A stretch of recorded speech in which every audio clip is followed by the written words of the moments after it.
posibilidad ng tagumpay o kabiguan, ng ligaya o lungkot. Kaya marapat lamang na tanggapin si Jesus bilang tagapagligtas at Panginoon. At matapos yun ay panariwain ang katapatan at paglapit sa Kanya bawat araw o day by day. Ang day by day ay naglalayong umalalay sa pang-araw-araw na pamumuhay. Narito po si Kuya Ed Lapis sa mensaheng pinamagatang Save Someone from Depression.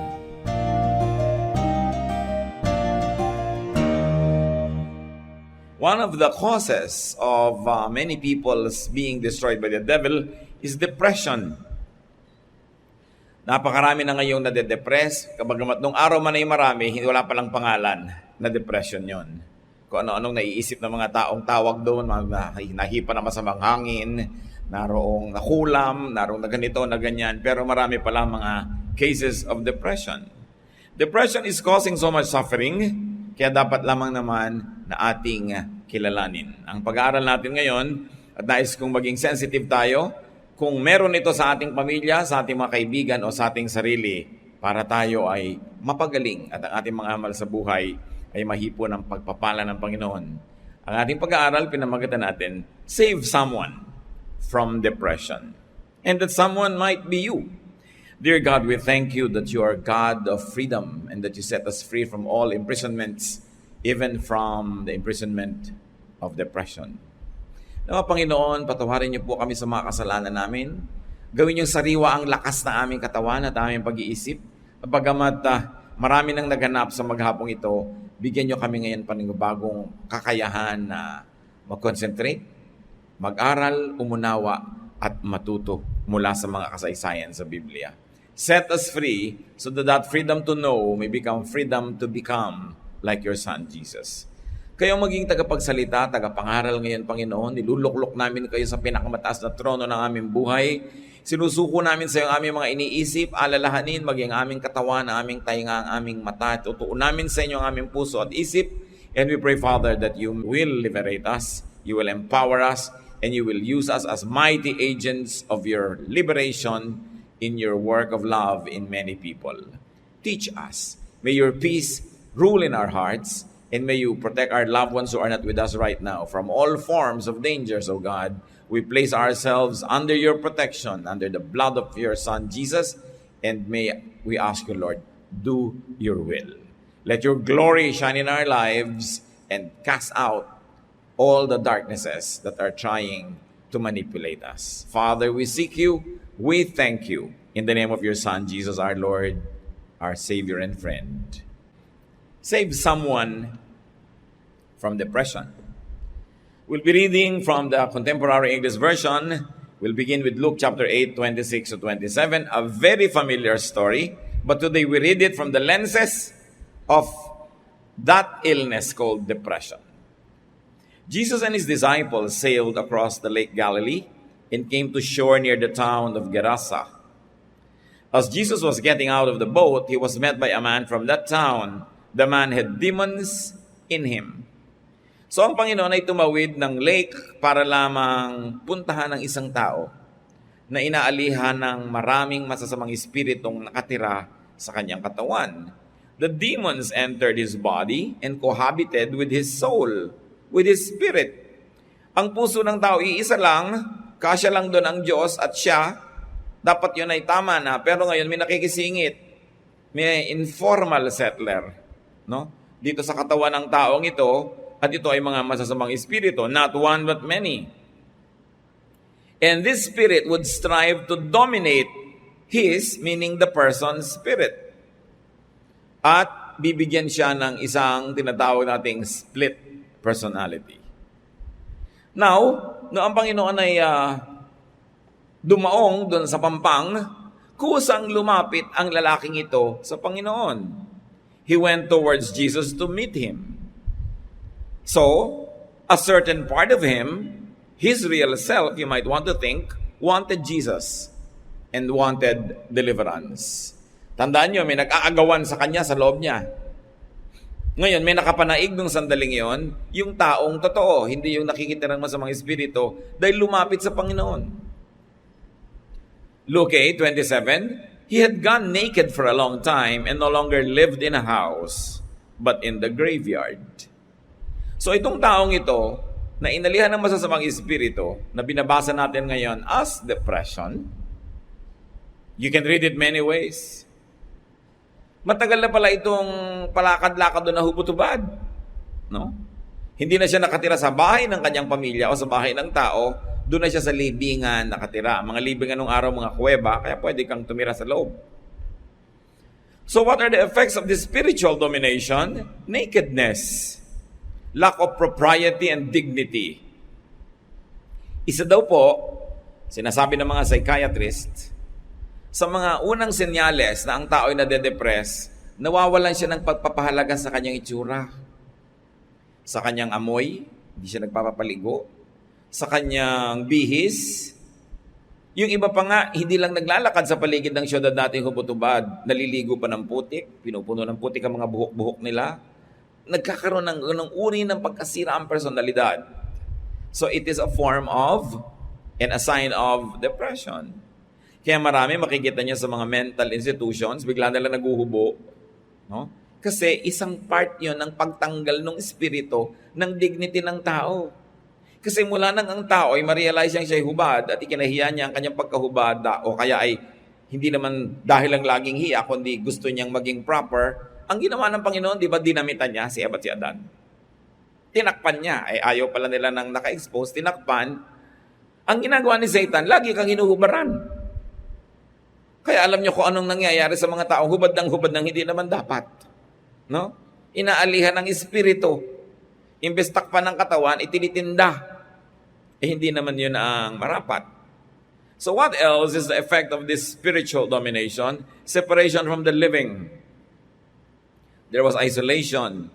Imbes siya ay makitungo, makisalamuha sa mga buhay, doon siya nakahalo sa mga patay na. Another sign of depression, yung mga taong ayaw nang pumunta sa mga okasyon, ayaw nang umattend ng mga social gathering, ayaw nang makipagkapwa, ayaw nang makipagmabutihan. Ang gusto na lang mag-isa, ayaw nang makihalubilo. Binabasa natin ang lahat ng ito para maisip nyo, ay, ganun yata ang kuya ko, ganun yata yung ate ko, para makita natin kung kailangan ba ng healing ng mga mahal natin sa buhay. Another spiritual domination's effect is the affinity with the dead. Of course, there was decay and lifelessness and uncleanness among the dead. At yun ang gustong puntahan nitong taong sobrang nade-depressed. Luke 8:28-29. The man saw Jesus and screamed. He knelt down in front of him and shouted, "Jesus, Son of God in heaven, what do you want with me? I beg you not to torture me." He said this because Jesus had already told the evil spirit to go out of him. The man had often been attacked by the demon. So the demon was living inside of him, but the demon was also attacking him. Mahirap yun yung ang kalaban mo nasa loob. Hati ang loob. Yung tao, hindi lang siya. Meron pang nakikialam at sumisingit na nagpapanggap na siya rin yun. Kaya yung tao hindi maintindihan kung ano nga ba gusto niya, hati ang kanyang kalooban. Kaya ang gusto ng Panginoon, buo, hindi hati. So there were mixed reactions that you can see from the body of that same man. There was eagerness for deliverance, and if you want to say, salvation. This is the man himself. But there was also fear. These are the demons who fear Jesus. Sabi niya, bakit po kayo nandito na? Parurusahan niyo na ba kami? Hindi pa naman dapat. Wala pa sa schedule yata. Did you come to torture us before the time? Other versions say that. So the man had two spirits, and his spirit and that of the demons. Think of split personality. May mga taong ang bait-bait ngayon, may umihip lang na hangin, biglang ang init na ng ulo, galit na galit na. So, ano nangyari dito? Sa mga espiritu, umalis ka sa kanyang katawan. No? Gusto mong ganunin kuminsan yung nanay mo. Dahil ano nangyari dito? Bakit nagkagalito siya? Naiba. Yung asawa mo, bigla-bigla na lang naiiba ang ugali. Nag-i-split personality at meron pa na iba yung boses. Akala ng iba, himala, ay, ang santo ninyo. Di ba? O ay, may nagsasalitang aswang. Kasi alam nyo, part ng psychiatrists will tell you that people that have split personality, na iba-iba kami sa yung boses. Biglang tumatalim ang mata. Ang reading agad ng iba pag relihiyoso, demonic possession. Pero pag maraming psychiatrists ang nagbasa ng mga reports sa New Testament ng demonic possession, bibiglan nila ng clinical name. Depression, pagiging split personality, schizophrenia. Pwede yon. Hindi naman lahat ng schizophrenia ay demonic possession. At hindi lahat ng demonic possession will manifest as that, pero magkamag-anak yung dalawa, nakakalito. Kaya tayo ngayon tumitingin dito from a very spiritual and religious point of view of the Bible, and also we're trying to apply some clinical standards of psychiatry. So the human spirit wanted to be freed. The evil spirits wanted to stay.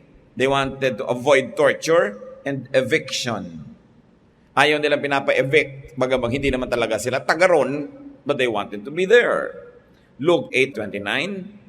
And even though he had been bound with chains and leg irons and kept under guard, he smashed whatever bound him. Then the demon would force him out into lonely places. So itinatali siya ng bakal na kadena sa kamay, bakal na kadena sa paa, pinuputo lang niya. Baliwala, sobrang lakas niya. At pupuwersahin ng espiritu yung katawan na lumayo, tumakbo, magpunta sa mga lugar na ilang, malungkot, at siya'y mapapag-isa. The spirits in the man were violent and strong, and they wanted to isolate the man from other people. They wanted to put or keep the man in lonely places. Bakit? Para kayanin nila. Kasi syempre, pag yung evil spirit, na solo niya yung tao, walang makakapanalangin para sa tao, walang makakapagbigay ng pagmamahal, walang makakabigay ng pansin, kakayanin niya i-manipulate. Kaya isa sa mga signs nga of depression, yung nagiging antisocial. Ayaw makihalubilo. Dapat yon kung nararamdaman nyo mismo sa inyong katawan, labanan nyo yan. Kasi hindi nyo dapat papanalunan yung espiritu na gusto kayong ilayo sa kapwa-tao. Kung nakikita natin na nagaganap sa mga mahal natin sa buhay, let's make our company and companionship even more attractive and nicer and more caring so that the person that we love will have more reasons to stay with us rather than go away. Remember, meron ding tunay na pagkatao yan, nakikipaglaban doon sa spirito. So tulungan nyo yung tunay na siya na magwagi sa panalangin, sa payo, sa suporta. Luke 8:30, Jesus asked the man, "What is your name?" He answered, "My name is Lots." He said this because there were lots of demons in him. So marami kami, pulutong, angaw-angaw, laksa-laksa kami. No? Napakarami. Luke 8:31, they begged Jesus not to send them to the deep pit where they would be punished. So alam naman nilang ending nila. Matthew 25:41 mentions the everlasting fire prepared for the devil and his angels. So sabi, huwag mo naman kami pupuntahin doon. Gusto pa namin sa dakong ito. In verses 32 to 33, a large herd of pigs was feeding there on the hillside.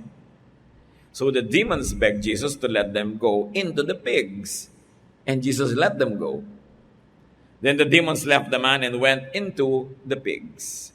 The whole herd rushed down the steep bank into the lake and drowned.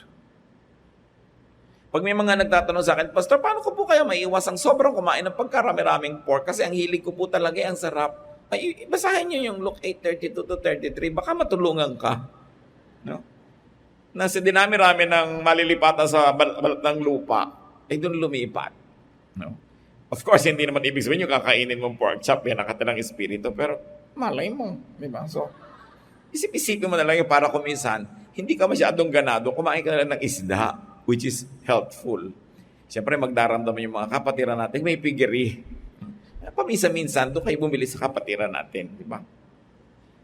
So, the choice for uncleanness was the pigs. The spirits were very violent. They made their hosts self-destructive. Ganun na lang ang pagmamahal ng mga espiritu na yun sa lugar na yon o pagkamuhi. Ayaw nilang umalis. Gusto nila patuloy sila manggulo doon. Kaya nung papaalis sila sa tao at hindi nila matatanggihan, siyempre ang Panginoon, nakiusap, palipatin sa mga baboy. Oras namang nilipatan nila yung mga baboy, agad-agad yung mga baboy nawala ng bait, nawala rin sa sarili, nag-split personality rin sila, pero dahil sila ay mas mababa ang antas ng espiritu or wala sila siguro ang espiritu, sabi nga ni Solomon, sino ba makakapagsabi ng ganyan mga bagay? Pero ang point is this, hindi nila nakaya. Nagtalo na sila sa bangin, nagpatihulog, at pagkatapos, nalunod sila doon sa dagat. The spirits made their host self-destructive. Now, some victims cut themselves up, kasi itong ating binabasa ang lalaking ito sa ibang version, nilinaw na pinaglalalaslas niya ang kanyang mga bisig at mga laman ng matatalim na bato. Some killed themselves.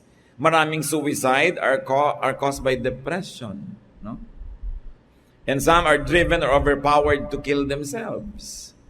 Kaya yung mga tunay na mga depressed, yung genuine cases, tahimik yan nagpaplano na magpapakamatay siya at para walang makaabala. Kaya maraming nananakot, pag iniwan mo ako, magpapakamatay ako. Madalas gimmick lang yun. No? Dahil kung talagang balak niya magpakamatay, ba't sasabihin sa'yo, ang tunay na magpapakamatay, ayaw niya mapigil. So alam mo yung nag-iinerte para mapigil mo, sasabihin niya. Pero hindi lahat, baka din serious, so suriin nyo. No? Pero madalas, arte lang yan. No? Napakarami ng ganun. Pero bangilan-ngilan, may serious din. So, napakasama ng bunga ng presensya ng mga espiritong ito sa tao. Yung tao gusto niyang sirain ang buhay niya, yung katawan niya, at kung pinakamatindi, yung wakasan niya, ang kanyang buhay, na Diyos lang ang may bigay. At Diyos ang dapat lang na magwakas.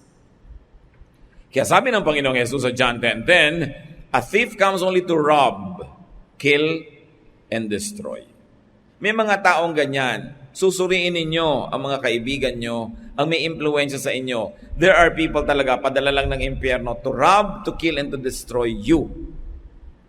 Dapat tinita mo, anong effect sa akin ng taong ito? Anong nagiging bunga sa akin ng payo niya? Pagkasama ko siya, anong nagagawa ko? Dapat sinusuri niyo yun dahil baka padala yan ng impyerno.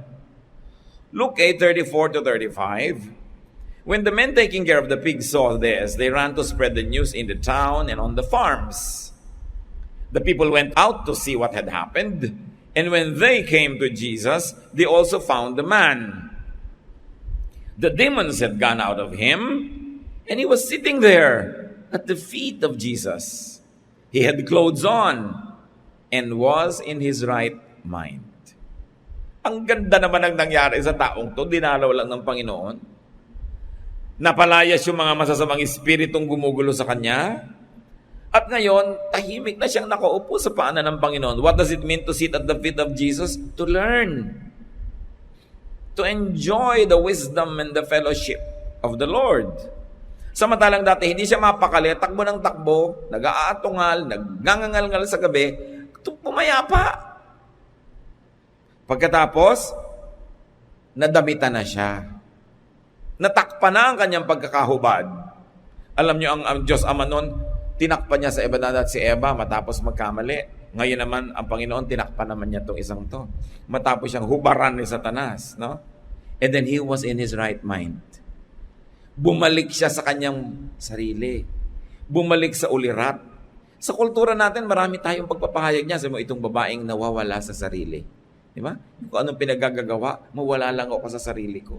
Na bigla lang ako, hindi ako yun. Yung mga ganon, unless you are using it as an excuse, may katotohanan. So the Jesus touch is very important. And what was the first element of the touch? Why are we studying it? Because we who have Jesus in our hearts must also give the Jesus touch to people. And the first element was he visited the man.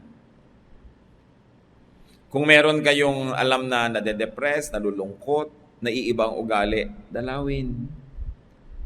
Make a connection. And then he drove away the demons from inside him.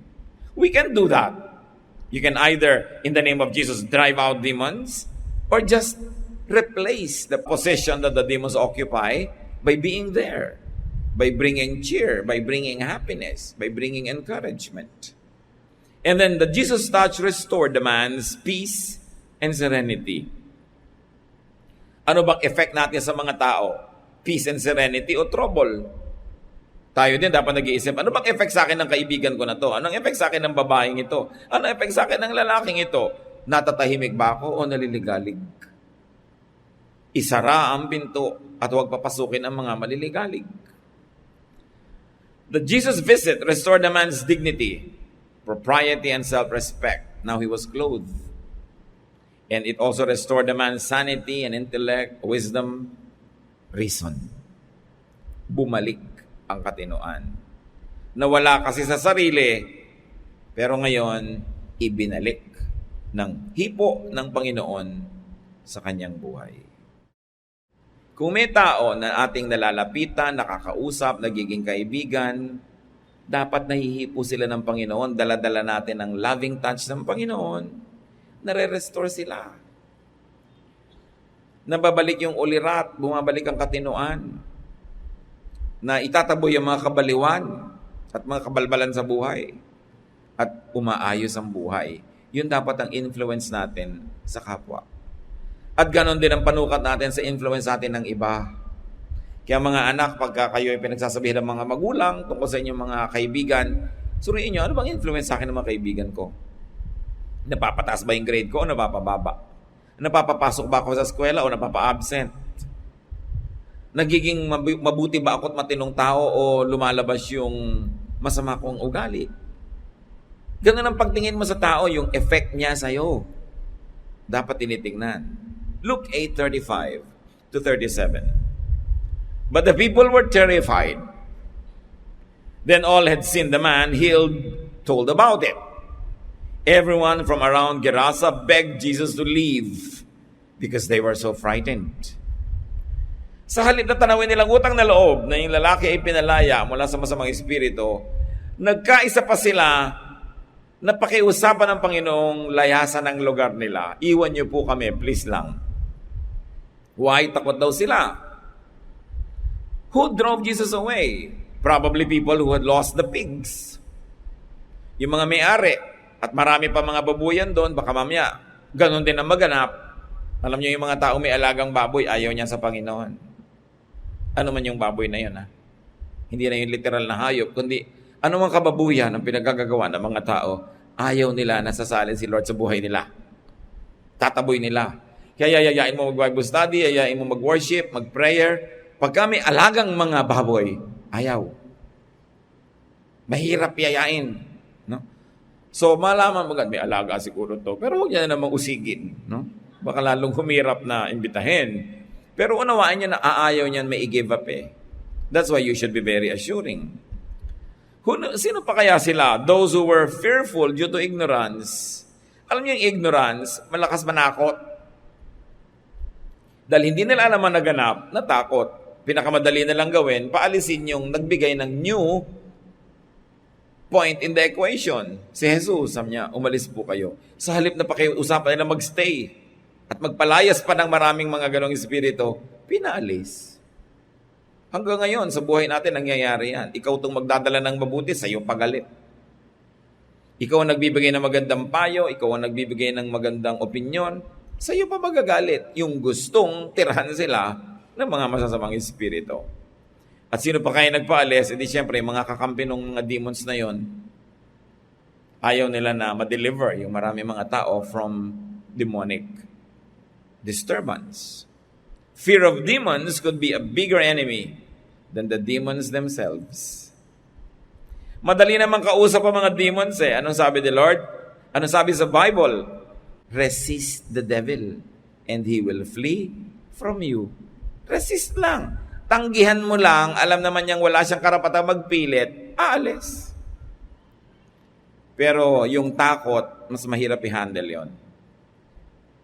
These are the types who cause, promote, and worsen other people's depression. These types of people. Luke 8:37 to 39. When Jesus got into the boat to start back, the man who had been healed begged to go with him. But Jesus sent him off and said, "Go back home and tell everyone how much God has done for you." The man then went all over town, telling everyone that Jesus had done for him. So itong tao ngayong gumaling na, matino na, maayos na, ayaw na ngayong humiwalay kay Jesus. Nung pasakay na ang Panginoon sa bangka, na sinakyan niya para lang dayuhin itong kaisa-isang taong ito, gusto na niyang sumama. Isinama ba? Sabi ng Panginoon, ako, umuwi ka na lang muna. No? Sabihin mo sa mga tao sa inyong bahay, sa inyong barangay, ipamalita mo kung anong kabutihan ang ginawa sa iyo ng Diyos. At yun naman ay sinunod ng tao, hindi nagpilit. No? At ipinamalita niya ang kabutihan ng Diyos, hindi sa malayong mga bayan, kundi sa sarili niyang bayan. Hindi lahat ng misyon kailangan abroad.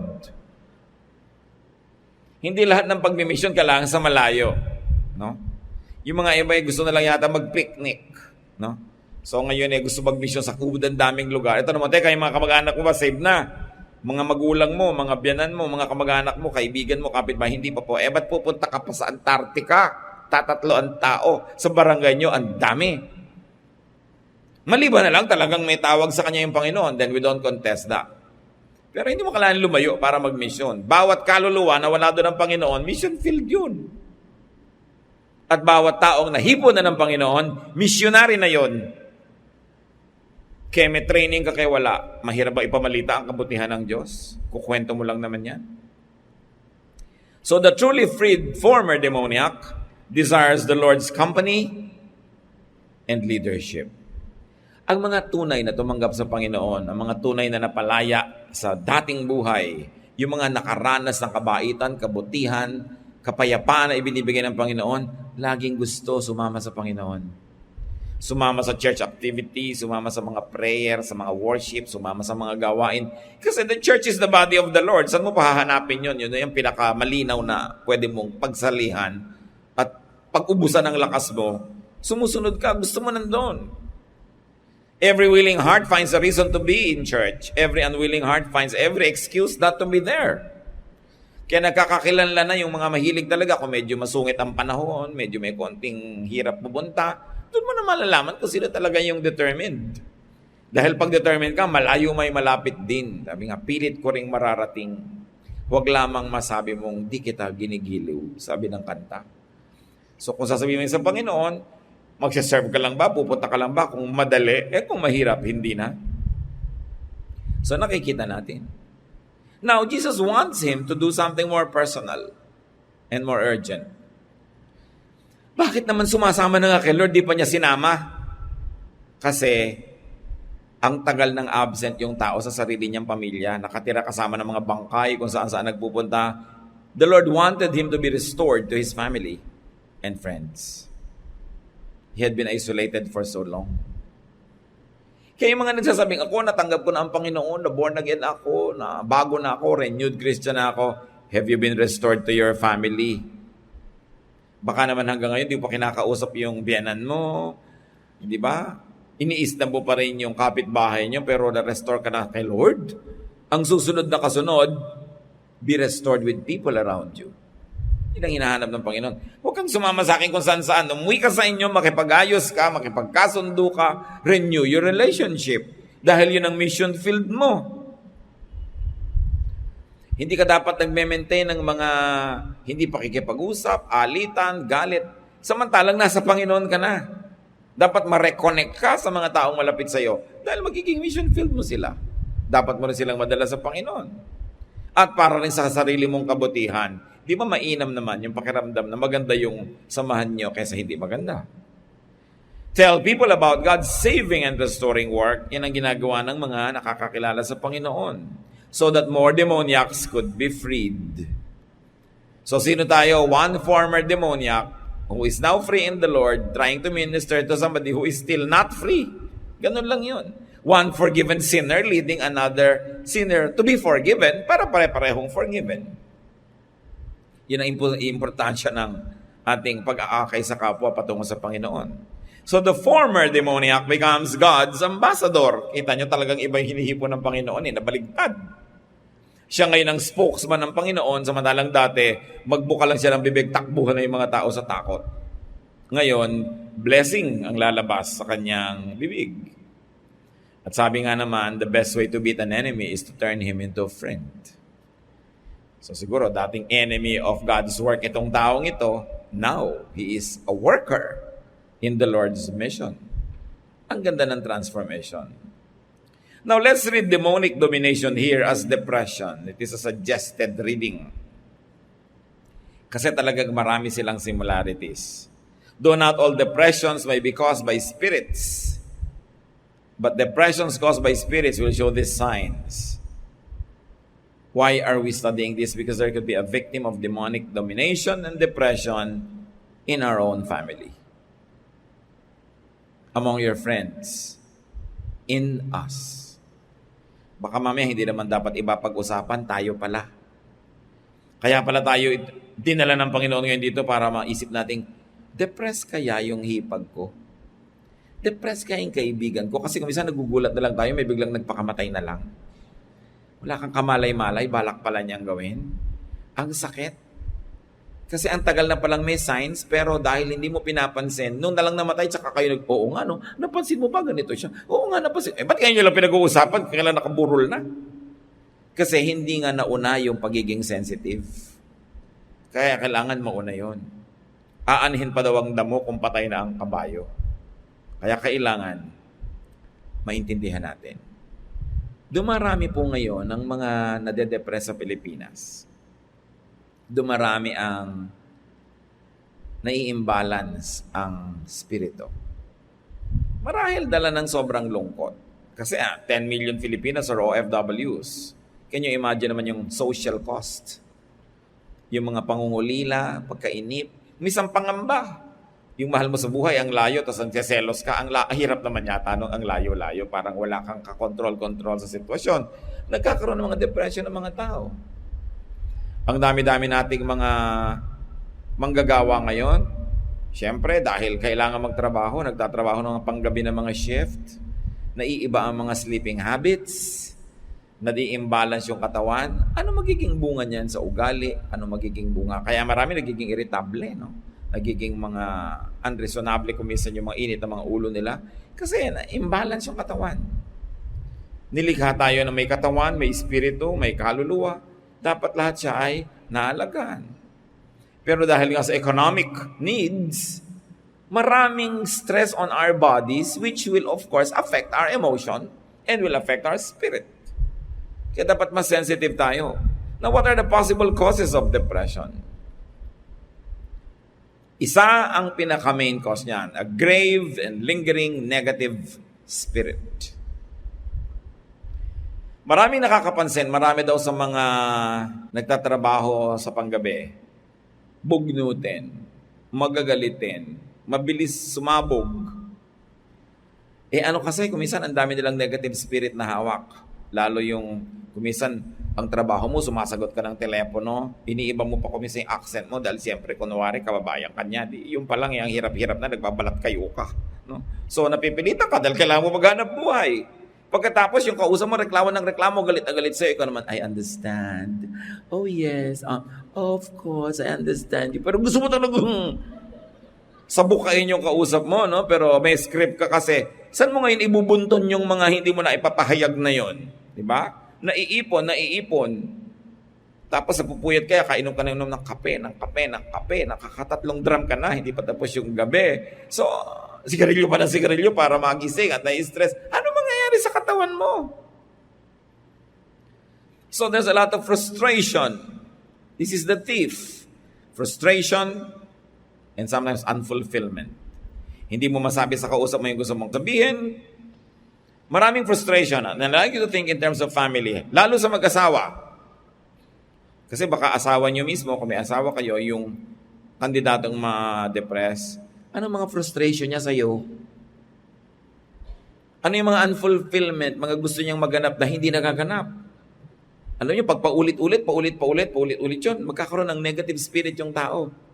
At pag may nakatira na doon na negative spirit, lalanding na yun ng mga ibang spirito kasi may kakampi na sila sa loob. Kaya dapat pinapaalis yan. That's why it is important to always confess to God. May masama kang naramdaman, naisip, meron kang galit, kino-confess mo agad sa Lord. At kung maiko-confess mo sa tao, i-confess mo agad para umalis agad sa'yo. Hindi mo iniipon. Repression could be a root of a negative spirit. Yung hindi mo maipahayag ang gusto mo, pigil na pigil ka. One of the best gifts that we can give to people we love is to set them free to be themselves. Not to tolerate wrongdoing, but to allow them to be expressive of who and what they really are. Let us help people express themselves and get fulfilled. Kasi kung laging hindi naman ikaw, nagpapanggap kang ikaw yon, bibigay ka rin, biglang mamaya nakatirintas na yung buhok mo, mga putik-putik na. Kasi lagi ka nalang repressed. And resentment. Marami. Because in our structured society, hindi mo maipahayag kung minsan ang gusto mo, naiinis ka na sa kuya mo, naiinis ka kung minsan sa lola mo, hindi mo masabi, whatever. And there could be a growing resentment. Pag hindi yan na i-confess, hindi yan na i-deal, hindi natanggal sa katawan, kakapitan ng mga masasamang espiritu. Kaya sinasabi, do not give the devil a foothold. Huwag mong bibigyan ng matutungtungan dahil pag may kaprasong na itungtong yan na paa, mamaya buong katawan niya nandun na, tapos mamaya, ang dami-dami na niyang dala kasi nakalanding. Pag lagi kang repressed, resentful, doon kumakapit yung mga espiritu. One other thing is being rejected. When you're always being rejected, syempre, nakakaroon ka ng resentment. You get repressed. And then you get unfulfilled. Another landing point of this negative spirit is sadness and loneliness. That's why I am concerned about the social cost of exporting too many people for too long. Kasi siyempre ang tao, pagka nakalampas sa ano nga yung ating threshold, sa aerobic threshold, magkakaroon siya ng second wind. Galing niyo ah. Pag ang tagal mo na namimiss yung asawa mo, sa katagalan, lumampas ka na sa aerobic threshold, mamaya hindi mo na-miss, second wind ka na. Iba na ang miss mo.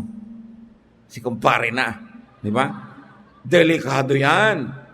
Para rin yung gutom na gutom ka, gustong-gusto mo nang kumain, tapos nasalubong yung gutom mo, ang sarap, pero pag lumipas, ayaw mo na, hindi ka na gutom. Ano mangyayari pag sobra tayong nasanay na wala yung mga mahal natin sa buhay? Delikado rin yun. Kaya dapat ang tao, pag sasabihin, Pastor, kailan po ba ako uuwi? At tagal ko na nag-abroad. Pag hindi mo na namimiss yung asawa mo, umuwi ka na. Sasabihin naman ng misis, kailan ko po ba pipigilin ng mag-abroad ang mister ko? Pag hindi ka na umiiyak sa airport, pag aalis siya, sobra ka ng sanay. Dapat hindi na siya umalis dahil baka wala na siyang balikan. Kaya nga napakalaking pananagutan sa ating pamahalaan, sa ating lipunan, sa mga pinuno, paunla rin ang bayan natin so we don't always have to export people because the social cost is too much. And once your emotions are always affected, your spirit will be affected. Kaya iba ang lakas nung merong Panginoon sa buhay nila, may Bible study, may fellowship, may mga kapatiran in a positive way. Ang laki ng support system mo. Ang laking blessing yun. Alam niyo, as your pastor, ang tuwang-tuwa ako pag nalalaman kong member kayo ng mga sambahay, member kayo ng ganitong ministry, member kayo ng ganong group, may support group kayo eh. Dahil alam ko, pagka may mga members tayo kasali doon, nagkasakit siya, may dadalaw, namatayan siya, merong makikiramay, yun ang important sa church. Hindi lang katuroan kasi pwede ka naman mag-self-study, pwede ka makinig sa radyo, sa TV, pero may ipapalit ka ba doon sa fellowship? Kaya dapat, yun ay nililikha at dinedevelop ng tao na masangkot siya sa mga fellowships. Now, another landing area of this negative spirit is isolation and disconnection. Kaya kailangan huwag tayo nagpupuwera ng tao. Minsan sa sarili mong pamilya, puwera ka eh. Parang may mafia yung nanay mo tsaka yung isang kapatid mo, sila lang, puwera ka. Wala dapat ganun. Lalo kung kayo yung may otoridad, kayo yung mas nakakatanda, always include people. Masakit yung napupuwera. At pag lagi kang puwera, sa takot mo na lang na mapuwera uli, ikaw na magvo-volunteer, pumuwera sa sarili mo. Lagi ka na lang tuloy mag-iisa, ma-isolate ka, which is what Satan likes. Para kanya ma-manipulate, makaya, dahil wala kang support. Isa pa pong landing ng negative spirit that could turn into depression is envy and jealousy. Pag ang tao ay may inggitin, seloso, mapanibughuin, ang dali siyang i-manipulate ni Satan. At isa pa, anger and hatred. Pag nag-aral kayo ng mga taong gulo ng masamang espiritu o kaya ay na-depress, nagkaroon ng schizophrenia, itong mga binanggit ko sa inyo, marami present sa buhay niya. Maraming galit, maraming sama ng loob, galit sa mundo. At saka may api mentality, api ako, kawawa ako, inaapi ako ng mundo, inaapi ako sa office, pati yung conductor sa bus, inaapi ako. Yung lahat, ang buong planeta, nagkakasundong apihin siya. Siyempre, imagination lang niya yun, ano? Dahil ang tingin niya sa sarili niya, victim. Kung meron sa inyo mga kapatid, ganoon ang pagtingin niya sa sarili niyo, maghunos dili kayo, palayasin niyo sa buhay niyo yung victim mentality. Na, pero pang, yung nanay ko po natanggal sa trabaho kasi po pinagkakaisahan sa office nila. Anak, parang pang 5 beses ko nang narinig yan. Sa 5 opisina na pinasukan ng nanay mo sa loob ng 6 na buwan, lahat ng 5 opisinang yun, nagkasundo-sundong pagkakaisa-isahan siya at pahirapan siya. O baka ang nanay mo talaga, ang humihingi ng ganong trato dahil sa kanyang ugali. Pag may umaapi sa inyong isa, siguro masama yon. Pag may umaapi sa inyong 2, masama sila. May umaaping 3, ang sama nilang 3. Pero pag 4, 5, 6, 7, mag-isip-isip na kayo't madalas kayo yon. Kayong dahilan. Pagka sinasabi niyong, nadukutan po ako. Pang-9 na beses ka lang nadukutan, ha? Siguro laging nakabuka ka ang mga wallet mo, kaya ka nadudukutan. Bakit ka lagi naaagawan ng phone? Siguro kung kailan nandun ka sa siksikan at maraming pwede mangagod, doon ka pa nag-text. Marami sa atin, tayo na magmamagnet ng problema sa buhay natin. Kaya suriin niyo mga buhay niyo mga kapatid. Kung paulit-ulit, di ba? Lagi ikaw yung may nakakaaway, ikaw yung napapagalitan ng boss, ikaw yung natatanggal sa trabaho, huwag mo sabihing nakakainitan ka. Maybe you're too hot to handle. Alisin natin yung ganung mga resentment, mga anger. Kasi habang nasa atin yun, tuwang-tuwa si Satan, ang dami niyang kinakapitan. Alam niyo yung laro nung araw na baboy na papaliguan ng mantika tapos uhulihin mo siya? If you're old enough to have played those games. Di ba? O kaya yung buko, babalutin ng mantika tapos agawan kayo. Ang hirap ng agawan, di ba? Bakit? Wala ka mahawakan. Ang dulas eh.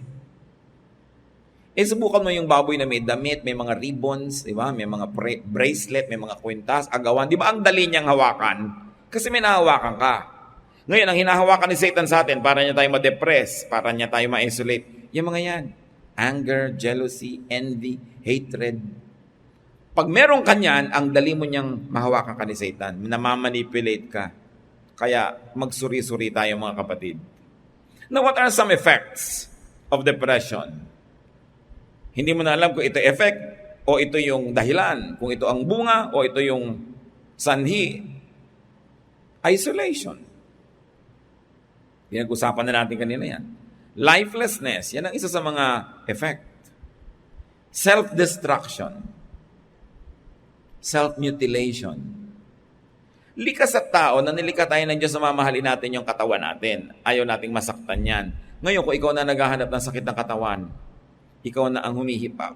Lagay na lagay ng mga sugat sa buhay mo, kung ano pinaglalagay mo sa katawan mo, mag-isip-isip ka, may nandadaya sa'yo. Because God has asked you to take care of your body. Your body is a temple of the Holy Spirit. So, may pandaraya nangyayari. Self-debasement. Kaya may mga tao walang galang sa sarili nila kung ipaghampasan nila yung katawan nila sa 4 na sulok ng Metro Manila. Kung gusto nila mang-attract, ang ginagawa nila halos maghubad. Hindi ka pa pwedeng ma-attract dahil ang galing mo mag-spell. Alam mo, attracted ako sa kanya, bakit ang galing mag-spell eh. Di ba? O dahil ang galing magluto, o wala ka na bang ibang pwedeng asset kung hindi yung ipaghampasan ng katawan mo sa balat ng lupa? Because you debase yourself. You make yourself cheap. Pero yan ay deception. Kasi sinasabi ni Satanas sa'yo, wala ka ibang asset kundi ang bewang mo. Di ba? Wala ka ibang asset kundi ang balakang mo. Wala kang ibang asset kundi ang buhok mo. It's a deception. Ang dami-daming asset ng tao. Pero yun na lamang na pagtutuunan ng pansin ng isang taong lumiliit ang pananaw. Isa pang effect, fear. Yung mga depressed people are afraid. No? And because they're always afraid, they lose their good reason. Kasi ang taong natatakot, nawawalan ng katwiran. So loss of reason is another symptom. What is a cure for depression? Kanina pa natin pinag-uusapan, the Jesus touch, the Jesus ministration. So visit It's important to have visitation and connection and reconnection. Kung kayo yung nade-depress, walang dumadalaw sa inyo, kayo na yung dumalaw sa mga tao. Malay ba naman nila nade-depress kayo, hindi naman sila lagi nakatuon sa inyo at kayong pinapansin pirme. Pero pag napapansin mong, teka, depressed na yata ako, kayo nang gumawa ng paraan. Get out of your cave, leave the dead behind, reconnect with people who are alive. Conversation is one of them. Kaya nakita niyo sobrang mga nade-depress sa Amerika, sa mga developed economies, nagbabayad pa ng psychiatrist para lang makausap. They pay by minute or by the hour. Something that cannot happen in the Philippines. Dahil ayaw mo nang magsalita, pinipilit ka pa. Napaaminin ng mga kapitbahay mo na lahat ng bagay. Sa dami ng pwede makipag-usap, which is a blessing to us. Pero dapat naman lagyan natin ng saysay yung ating mga kwentuhan para may katuturan. Healing words. Ano ba yung mga healing words? I love you. I'm sorry. You are welcome. No? You're beautiful. You're good. Ang lakas magpagaling yan ng mga sugat ng puso. Kaya nga kuminsan, ang dami mo sama ng loob, nasabihan ka lang, halika, sama ka sa outing, galing ka na. Kasi it's a healing word. Ngayon mga kapatid, maging generous tayo sa pagbibigay ng healing words. Kaya mahirap na trabaho yung critic. Halimbawa, professional critic ka, ang daming tao, pinapersonal yung criticism mo, marami tuloy galit sa iyo. Mahirap na trabaho yun kasi hindi healing words yung binibigay mo. But be a healer. When you speak, let the Holy Spirit heal people. Instead of inflict wounds on people. Matalim ba ang yung mga dila? Pag nagsalita kayo, may nagdurugo, may nasasaktan, tapos pinagpamalaki nyo pa, I am really, incurably frank. Pero anong ginagawa nun sa tao? Anong ginagawa nun sa'yo? Kailangan pagbaguhin natin yan. Words should heal. And then we need connection. Now we can do a driving out of demons. Tulad din ng detoxification and cleansing. Di ba kahit mga drug dependents, dinedetox mo na yan eh. Kailangan ma-reprogram, a lot of drinking water, nilulub sila sa malalamig na tubig. Kung ano nang ginagawa para matanggal yung mga lason sa katawan nila na namuuna ron. You need cleansing. And how do you do that? Emotionally, a good cry is a good detoxification and cleansing. Maraming mga poisons in our blood that goes out through the tears. Napakaganda mag-detox ng pagtatapat. Yung pag-amin ng kamalian, paghingi ng tawad, saying sorry. Alam niyo yung mga tao na alam nila may mali sila tapos hindi nila masabi yung sorry, para ka may buhat-buhat na mabigat na bato. Pero pagka nilakasan mo na yung loob mo, kinain mo yung pride mo, which is what you should do, at sinabi mo talagang, I'm sorry, I was wrong, gumagaan ang iyong pakiramdam. So bakit mo pinapabigat? Sasabihin mo lang naman yung sorry. Ang matatalinong tao, marunong magsabi niyan. Lalo naman yung mga makadiyos na tao. Kasi nakakalaya ka pag nagsabi kang sorry. Baka yung katabi niyo mismo ngayon, kailangan mag-sorry na kayo. Ngayon na mismo. Sorry ha. Isang sorry lang naman, parang magic no? I mean, bati na kayo agad. Tapos na agad lahat. Ba't hindi masabi? Important yon. Cleanse. The program, reprogram. And what else is important? Fellowship. Connection and reconnection. Acceptance. Kung meron kayo mahal sa buhay na mayroong ugali, may asal, may characteristic na hindi nyo matanggap, pero talagang yun na siya, tanggapin nyo. Yun ang pinakamaganda nyong gift. Hindi siguro nyo tatanggapin to the point na pwedeng diyan ka na buong buhay, pero tanggapin nyo para magsimula siyang mag-improve, magbago kung pwede, pero kung hindi man, tanggapin nyo pa rin, lalo't member ng family nyo. Sino pang tatanggap sa kanya? Don't reject people because it isolates them. Affirmation. You have to affirm people. Ito, mahal ko talaga. Ito, mahal ko talaga.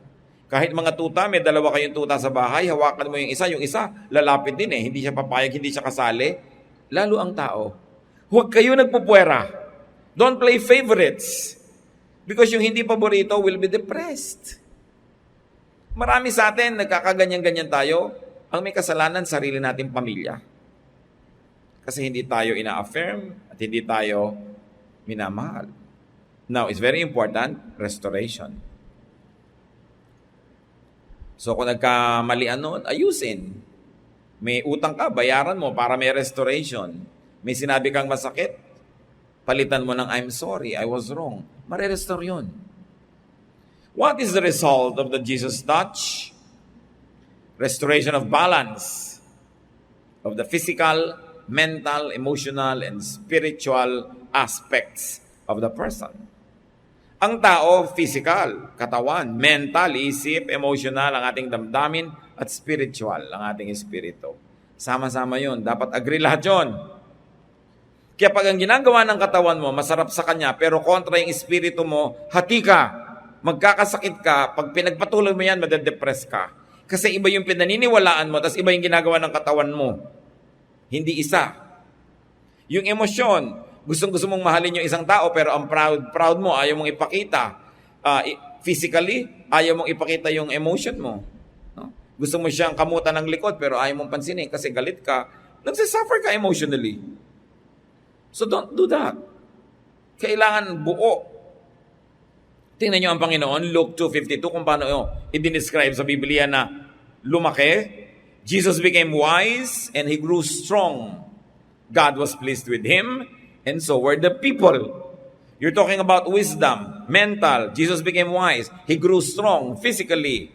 God was pleased with him, spiritual relationship, and so were the people, social. Balance eh. Kahit sa medicine, binabalance ka. Kaya pag mababa yung sugar mo, papataasin. Mababa yung platelets mo, papataasin para balance. Hindi pwedeng sobrang taas ng cholesterol, papababain naman. Dapat balance. So, gano'n din ang pagkatao natin para tayong malusog. All kinds of imbalance will lead to sickness. Kaya ang sinasabi yun ng New International Version of the same verse, and Jesus grew in wisdom and stature and in favor with God and men. So, visit, touch, minister to someone possessed or someone depressed.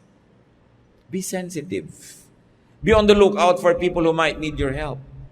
Prevent depression among your loved ones. Tayo may pananagutan sa isa't isa, lalo sa ating mga pamilya. And prevent depression in you. Baka kayo mismo yung nade-depress. Huwag kayong makikinig doon sa boses. Kasi ang depression, pag malala na, nakakarinig ka na ng mga tinig. Depression yan. Napapalayas yan. Walang tinig. No? Depression yan. Kasi nadidinig ko? Ate, depressed ka lang. Diba? Halika, mag-swimming tayo. Buko pie lang yan. Diba? Kung ano nagpapasaya sa'yo, halika gawin natin para yung mga tinig na yan mawala. Kasi talaga, yung tinig na yan, pag nakakarinig ka na, lalo kang na paparanoid dahil bakit ako nakakarinig? No? It's here in the mind. Kasi nga, imbalanced. Examine yourself if you're depressed. Get a touch from God. And reverse and balance your situations. Be free. God wants you free. The thief comes only to steal, kill, and destroy. Sabi ni Lord, I came that you might have life and have it abundantly. Dear God, we thank you that you care for us. Salamat sa napakagandang example na to na ang Panginoong Jesus tumawid ng dagat para sa isang tao lang. Turuan mo kami magpahalaga kahit sa isang tao lang, hindi laging numbers.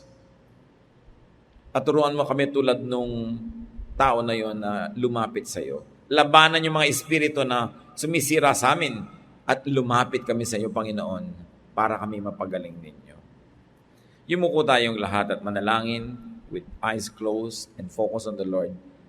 Ama namin sa langit, kayo ang nakababatid ng laman ng puso ng bawat isa.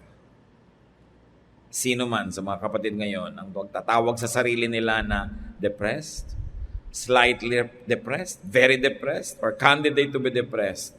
Panginoon, ngayon pa lang, hipuin niyo po kami. We reject and rebuke the spirit of depression and drive away these demons that would like to land in our spirit and destroy us. We come under the shadow of your Son, Jesus, and we reach out to you, O God, to touch your hand so that your power may be in us.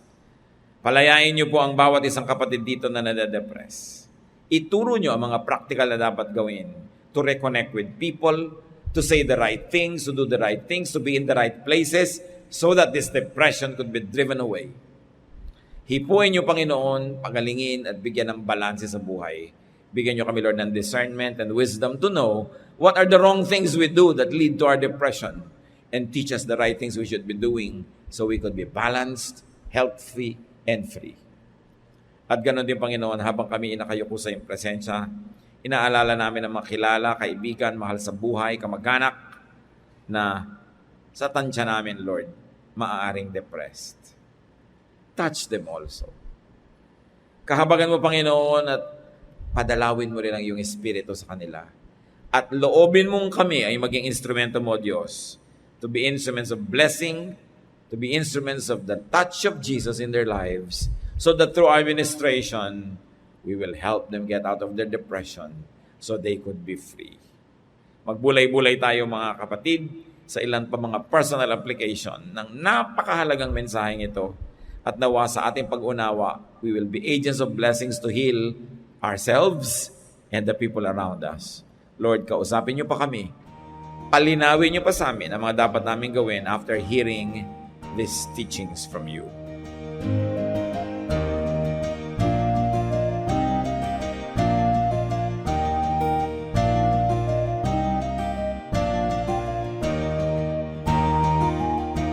Ang katatapos pong mensahe ni Kuya Ed Lapiz ay pinamagatang Save Someone from Depression.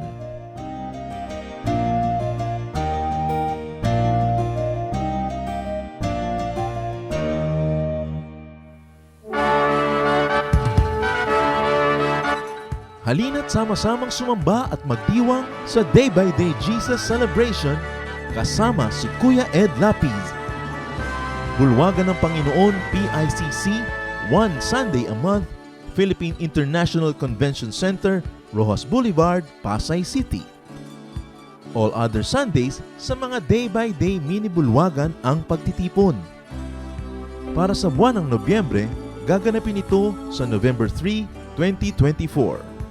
8 a.m. ang First Jesus Celebration, 10 a.m. naman ang Second Jesus Celebration. Para sa iba pang detalye, bisitahin ang ating official Facebook page, Day by Day Friends.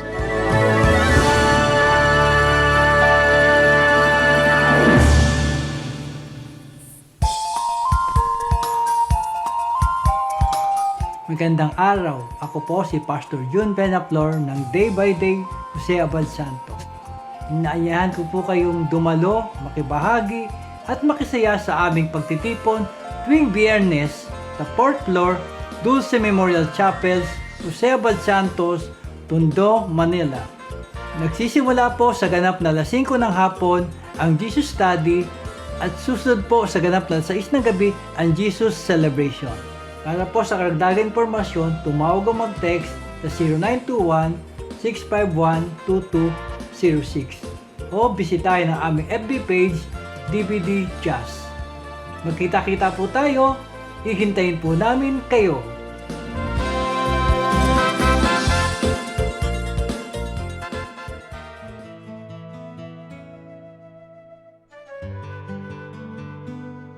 Bakit ang Pilipino itinatago ang pagka-Pilipino pag nasa ibang bansa? Kadalasan yung punanayan, nakikita ko totoo lang sa Amerika. Siguro may mga Pilipino sa Amerika na baka illegal yung status. Kung nakipagkwentuhan pa sa kapwa Pilipino, mabisto pa. O kaya maraming mga nangangailangan ng tulong, baka ayaw ng paabala. O kaya matataas siguro ang kalagayan nila sa Pilipinas, pero nung sila ay nagpunta doon ay nagkaroon sila mga blue-collar jobs at hindi nila ipinagmamalaki ito, kaya hindi nila ine-encourage sa magkaroon pa ng usapan, kwentuhan. Pero ang mga Pilipino sa ibang mga bansa outside of the US, kadalasan tuwang-tuwa na nakakakita ng kapwa Pilipino.